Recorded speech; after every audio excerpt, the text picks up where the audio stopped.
Events do happen. And when events happen, I would like to say from the perspective of the history now, or maybe from the perspective of the early prophets, Prophet Yusuf, for instance, when he had a dream in Egypt, and when the king had a dream in Egypt, that the lean cows are swallowing the big ones. How do you ensure that you prepare yourself in a way that even when difficult time comes, you have enough resources that you've stocked away to see one through the period of the difficult time? Now, I'll bring this home to the current times. Number one, we're all aware about the global economic order. When we say the global economic order, I'm talking about the periods of stability, the periods when everything is fine. We can all assume that this is, I'll wake up tomorrow and this is the way events will play out. That is when everything is in stability, everything is in equilibrium.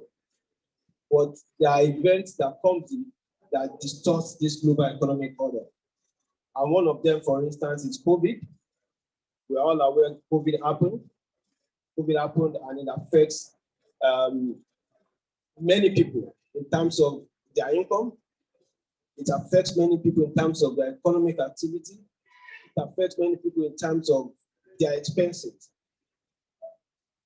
But you can imagine that if one plans for such a period, for those that plan for such a period, even though it affects their income, maybe it did not affect their standard of living because they have resources that allows them to be able to see through those periods of uncertainties. Another thing that we're also currently experiencing is the war that's going on in Ukraine, between Russia and Ukraine. And for all of us, you might be very far away from the theater of war or where things are happening. But one way or the other, we're all affected by what is happening in that region. Because we all wake up and eat bread every day. And these are the two countries that are the largest exporters of wheat to the world. So one way or the other, we are here, we are feeling the impact of what is happening in Russia and Ukraine. And just to bring that home to the impact of that, is that between 2015, for instance, to date, the average prices of goods that we buy on a daily basis or to meet our daily needs, on the average, has increased by nothing less than 100%. And for some goods, it's even way higher than that. If one is earning certain amount, maybe 100,000 in 2015, 6, 7 years ago, that can buy so much then. But today, you can imagine that what you bought 100 naira or 1,000 naira 2015 is going for 2,000, 3,000 naira today. And if you are still on the same income, even if your income does increase, what you are buying now in terms of your living standard has been affected greatly. But if you have built resilience into your resources, if you have built resilience into the way that you manage your resources, you still be able to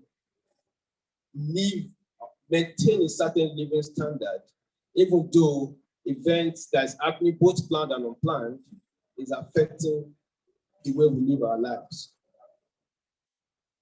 Now, even if we now bring this home, even if we decide to look away from what is happening globally, as an economy, as a country ourselves, we know that Nigeria as a country has not built resilience into the way that our resources are managed, which is why even though they say crude oil prices is going up, but any wind that blows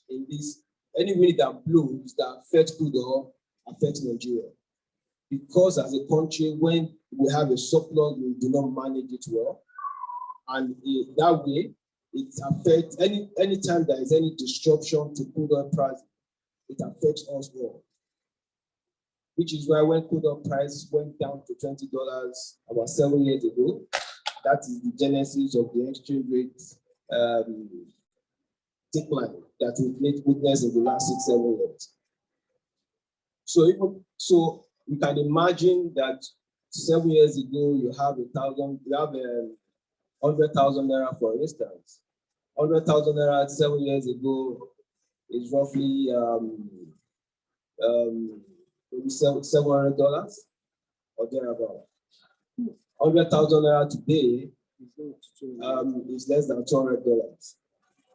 And you can imagine how that affects us affects our consumption.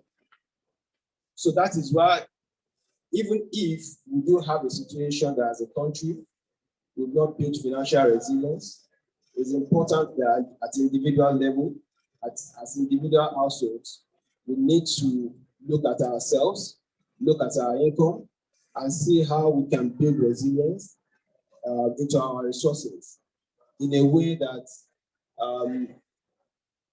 whichever wind blows, we are not blown away. Because wind will always blow.